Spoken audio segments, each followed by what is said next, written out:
that was past when Nganetunda.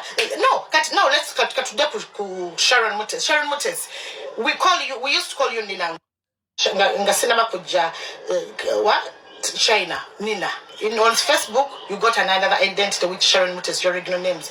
Then you joined Mama Tendo, where you just come from recently, to come here and who was KOC, no way to my Tyra. Tyra identity, when people start digging into you, you change names, you call yourself Sengasidi. So you keep changing identities according to the environment you're in because you want to hide your past. You can't hide your past forever. So long as Ochari Munda Sulamu Mugundi gas budget window Kajala Kogala Uganda Sulamunju Eri glass somehow you will be snonding a glass in your cake. So there's no people use what you know they know about you to put you down. So Temudamu wano tugamba. Okay, another person in the war, Bamita and Jojo. Jojo, I think, is fighting for this camp of life happened. You wake up every day, you move my Jojo. I've not seen Jojo responding at any time. Move my Jojo, I've been watching cousins about Jiminzi and Babyleta. Ndaira Kubanda and Babyleta group. I watch all the snaps. Then they took snaps Jojo's Avumano campaign. That a wali chibandi today. This time Jojo woke up and said, no, enough is enough. Sheila, you can't be fighting life happen camp because of this and this. Sheila, Sheila, ne Jojo bali best friends. When mujukira wano Jojo wano zenna mubalaga. Jojo zenna mukubanga ze mani Jojo. I even have her own passport. Jojo zenna mubalaga. Kati Jojo amanyi Sheila mwenane mumwetungako. Jojo amanyi Sheila from A up to Z. Amanya basajja bigera kanabo, amanya abantu bakula, amanya mabanja galina. Kati the church kugamba people use what they know about you to put to no baba vudeyo ngayumba. I call her Nanono. Cometa Jojo. No baba vudeyo ngayumba. Ngalembera keno camp.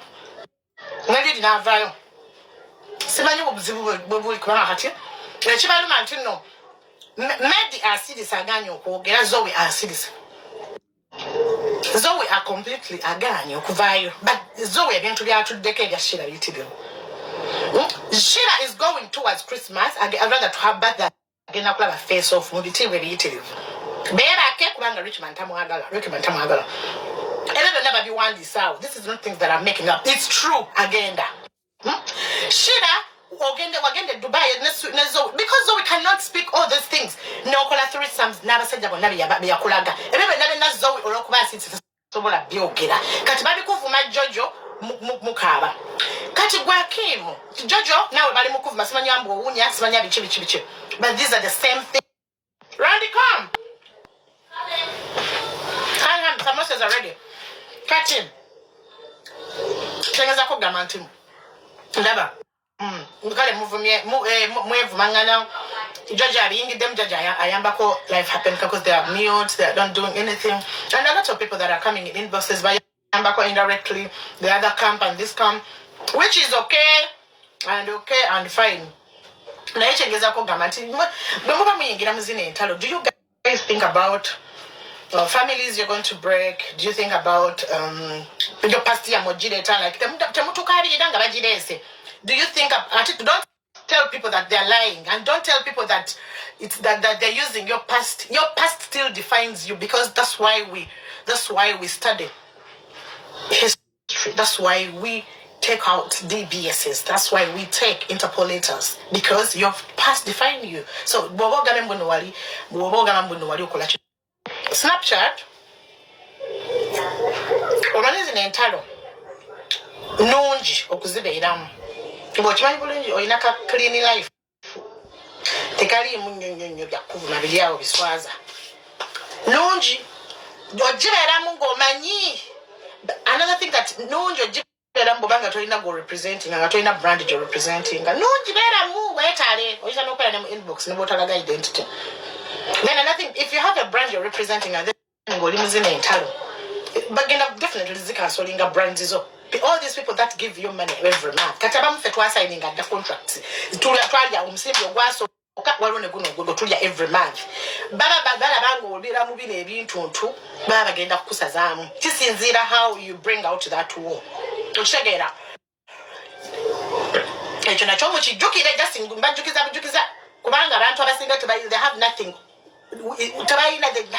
they have nothing to bring to abantu abasinga they have nothing to bring on the table. They have nothing like absolutely on them. They have nothing like yensigo yakukuba ekigo buli wamu teri akwetaaga family yakwejjako emikwano gyakugoba. You now left with strangers. Okitegeera waliwo abo nga teri abaagala nga teri naagala kuwulira nti nno jakulabye nti wabadde na mu nnyumba ye. Okitegeera waliwo n'abo kati kyengezako kugamba kino ekintu bwe muba mulwana busisa naddala ng'osula mu njumba eri glassed kimanye nti nejjinja bagenda dikuone munda yinza n'okwasa ebintu by'omuntu byonna, meaning that bw'oba olina kakiica bw'oba olina ebintu by'okola webaka n'abasajja biki receipts muzirabye. Simanya how people busisi muzirabye kati ebintu ate bya muvuma eno camp kati kale tukalesa shomu muvumye gondi amasewani atembe mmere etali muvuma simanya that thing chemukose nakusimanya munya whatever okay muvuma jojo muvuma nano all those things kati bamawe muvuma jojo ntisimanya awunya all that wayino kubanga waliwo omuntu yali agenzeko under her nachidaba categorically she came out and stated that so and so wanted to sleep with me, and that's a girl gwagamba nano navude nagamba shida obali oyagala kunyebakako natujukiza n'olunaku. You get it? Nagamba ya enough proof bananga ab'emikwano weba falling out. Remember there is 80% truth jebevuma kuno okitegeera.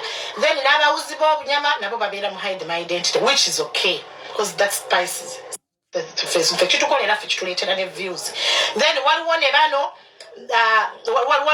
ababeerawo nga tebalina side naye nga ki side zombi. Ekisinga okunsesa abaana bakava mu Mama Tendo okujoininga Snap. You know they have that excitement of Snapchat.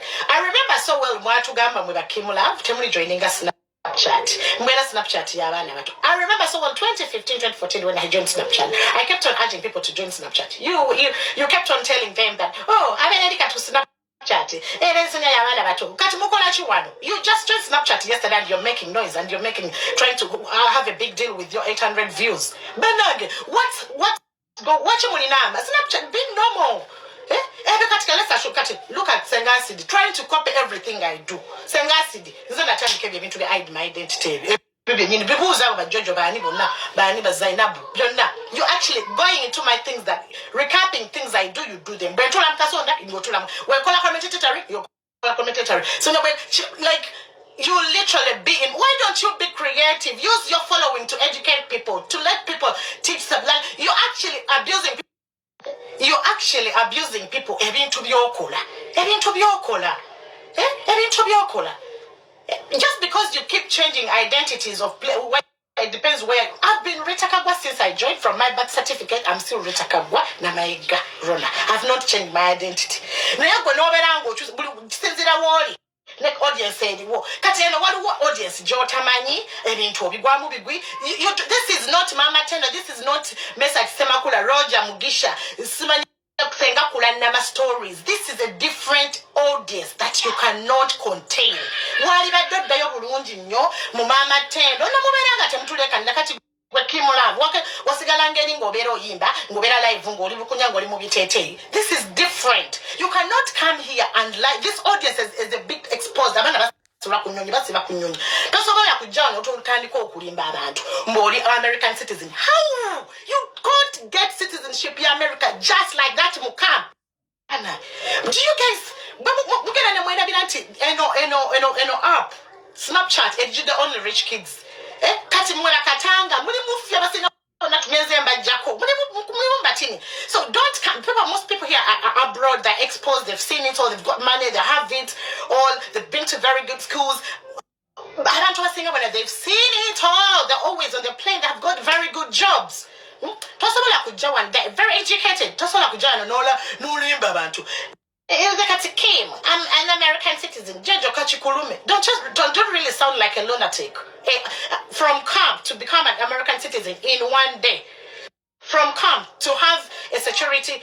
That security for Gondi, just like that. It takes you years and years to get it. They give you a temporary one. It's a temporarily. Or not just resident permit. Resident, come on, all my siblings. That your camp has a lot to lose from jobs, from exposing things about you, than this camp. Zoe, Medi, whatever, this camp, Jamufu Masunya Bombola, whatever, you name call this man as that innocently came to bring showbiz, that innocently enjoy his money, that innocently gives to charity. Every damn day. I don't think if it wasn't me on this app, he would not made. I don't think so. Never made it. So don't make it look like you not made better than me. Don't make it look like you know Zoe better than me. I can tell you each and every little secret about Sheila that dealt with Medi. Everything I'm behind. But because we tried it, Medi Wang, everything I'm banging the Birika. But I can put her down in seconds. In seconds. Tumene bantu bakulu njagala okere ku macha ungambe Rita hello how are you ungambe Rita ono anvumye yasoso okuvuma nga wolabye undi ono mwana wa Tamari Mirundi atunyonyola nti Rich yasoso muvuma na atunyonyola ebintu byonna Rich byamvumye na bitulaga okitegeera na atandika olutalo kati nawo yo tubuze otubulire nti kale envuma Medi mutumi amanya mnemi callinga because Medi did this and this. I saw you begging Etania affirmation. All your screenshots glittering. Yeah? I saw Sheila begging, thanking Zoe for shopping for her. All videos are littering. WhatsApp. I've seen a video of Sheila bonking Mohanje Mo. Recording that is littering on social media. Chenku Gamba, you have a lot to lose. Forget about all these what. You paper one actually is nali manyo omuntu obanga mwali ako ku plate ye nga mwali ka mikwano. You're not entitled to insult each other. Naye wano chanja you can insult that person. That's if that person has insulted you. Quote me right. No, just because you ate on the same plate, I'm not asking you to know your want to again. No, sinaba chigamba. Quote me right. Omuntu abanga kuvuma tobunira continuously ngakuma wadde mwali mulideko ku same plate osoka no muleka mukode na onovayo autusobola nokuyambako naye bwabanga omuntu ogwalidde ku same plate naye nakubookingira ticket ne flight ne no missing an no, you harm from one, you drink one alcohol from that, even the drink that you've never drunk. Introducing I think they deserve some respect. And that's the relationship between Medi and Sheila. I've got Nina reservations in 2014. Medi has called it the Nina reservations. You people forget that Medi is family. My right hand man. It's family, like everything he does or does. Asobolo kunda ganambulira Rita. This, nobody more advice. Kati, do you remember a lot of times God's plan were kubanga? All the reservations is all luparins that Medi made. Do you know that I have a copy of them? Do you want me to be sharing all these things just because I'm exposing people? Once you ate someone's money or hand that fed you or they've offered something to you, they say they've gone over it and your company apologize. I don't think why she should go far. Because yes, they're entitled to their opinion. Nayate waliwo omuntu akola opinion ngata avuma naye ngo mumubuzo kale govumye nkulabe oyo omuntu yakola kigovumye. You can bring an opinion with you can always bring out a point objectively, or you can quote people biba yogedde okitegere then noga how you feel if you want to blog. This is, and now I'm talking to Sharon. Sharon, grow up. Sharon, you're over 40 plus. You should be growing up. Try to raise things objectively if you want blogging. You've always wanted to be a blogger that even you had to go to a witch doctor to bewitch me for me to get an accident and die. Until when you're own sister, blood sister, Deborah, exposed you. You can be still a blogger, and if that's just your dream, use those 800 views, 700 views, 1,000 views that you make noise for. Use them to use them to update people. You can use them in that way. You get it? But if don't insult omuntu atakuvumye. Kuvumye. Tovuma muntu tumundeka kulya sombusa za zimalawo zonna zenkoze. Ogamba mbuno tubasibyeko Medi, tubasibyeko Zoe. Ntitewali abaagala. They are in over 9K views. Ogamba mbu tewali abaagala. Gwe wa 800 gwagamba mbu tubasibyeko. Gwe wa 800 views. Gwagamba mbu tubasibyeko. By even people that follow you. But tebagala kubanya nti no, they talk to you. Balina kwekweka. They can't even express themselves, just like I come in on the camera and then I speak out my mind. You can copy and paste my life. You can copy and paste, but do it objectively. You don't have to be obsessing all the time. It's getting stale. You're all 40 plus with a grandchild. Do your fam, rest in peace. Or you know, objectively, this thing costs people. Do you like it when people bring out pictures of your mother, your kids, your grandkids, your what, and discussing it? Do you like it? Is that what you want? Katbanga twali abagala account zaabwe nga kweziri. Naye thought omuntu gwe batayagala. Account ye gye bajjako all the time. You've lost your account over 10 times. Zilina over those are 20 times. 20 times. Bakubina mtino omuntu apost the phone in the bajijako chocho understand because robots is dijako. But this is now people reporting a total day of porn, reporting your account. When people report your account categorically means that they don't need you. They don't want you. You're not wanted on this app. That's what it means.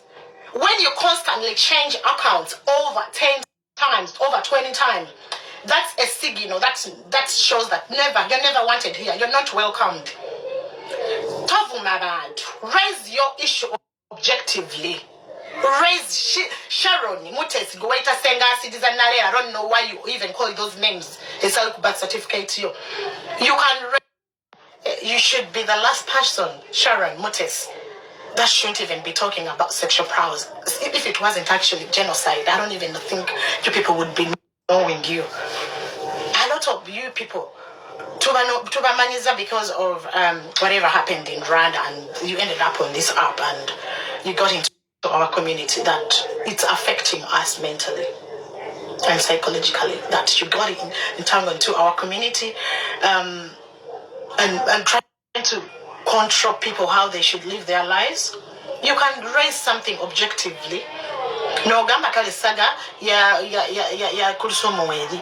Kulusumu gamba bawa sasule sente without insulting Kulusumu nti wano body shaming her, which wavuma Remy wano senga sido vuma Remy oyo akola ku Spark. Remy no muvume nyindo nga bwali omubi gwe ngovuma that girl atalina wadde omunoga cellulite govuma mubi simanye nyindo. Remy yali akoze. I don't think if it wasn't me, your name would even appear anywhere on this app, because I categorically made you. I could have brought you right from China, and you're here abusing people, talking about their sexual prowess. You're listing people about Unya. Pardon me. And the first man you bumped in Uganda, you're talking about people about Unya, Sharani. You shouldn't even be getting into that area of Abaunya, Abatawoma, Abatakolachi, that line, those things you shouldn't focus on other things. Actually, join the Lumbuyes, na yokuunya,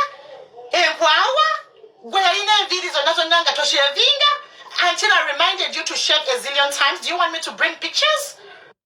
Jesus Lord, you've forgotten all that? You've forgotten? People forget easily. Gwenawo yogera ku section. Waliwo abantu nga life yamwe yonna nejjudde takataka.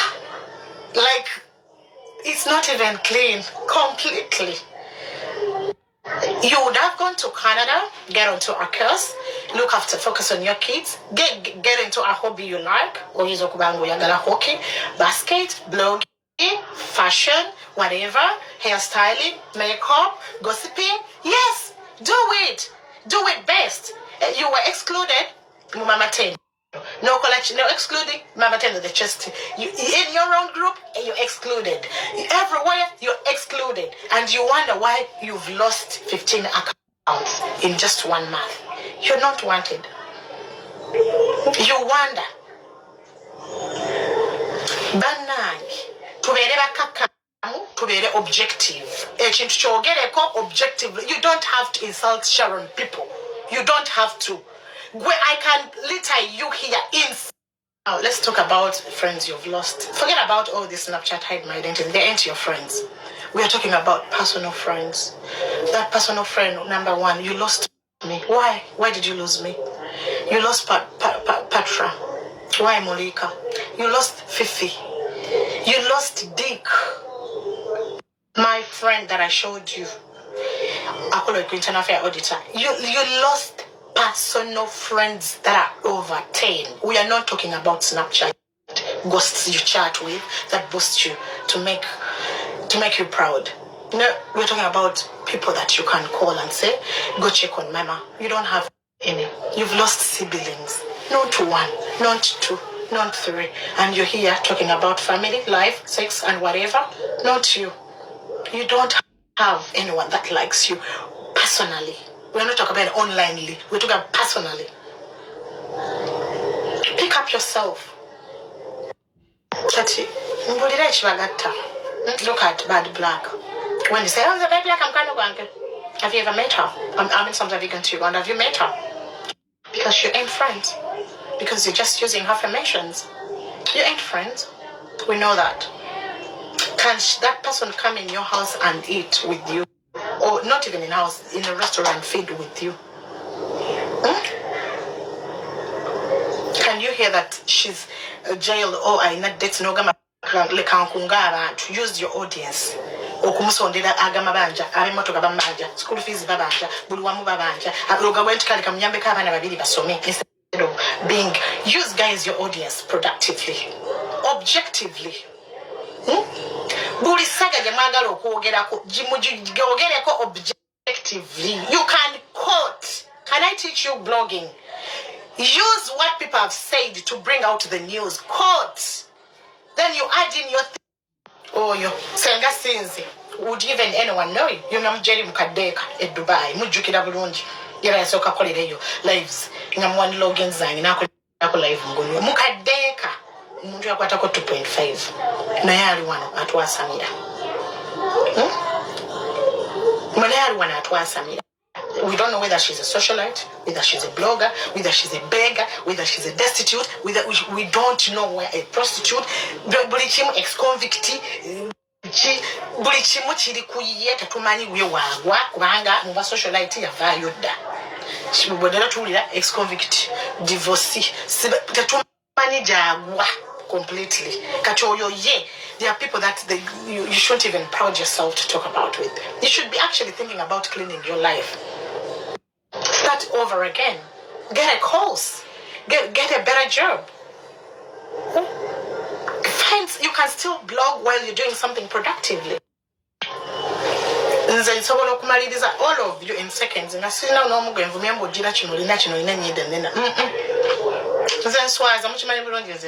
I use proof. Nzenswaza sivuma. Nzenswaza niza nokujira paka mchalo chamwe. Nzenswaza nange nemanyi. Situmudane mutulekana ne mvuma Mary taina kyalakoze. Mary hasn't done anything to any of you. Mary taina gukumwe yali arongenze. Zoe taina kumwe yali ahatinze. Jojo mubadde mumuliko mumuvuma mu Monday to Sunday, Monday to Sunday, muvuma njagala mvuma mvumye. But if you're blogging, be objective. Jogera ku kintu objectively. Don't insult the situation. Talk about a saga.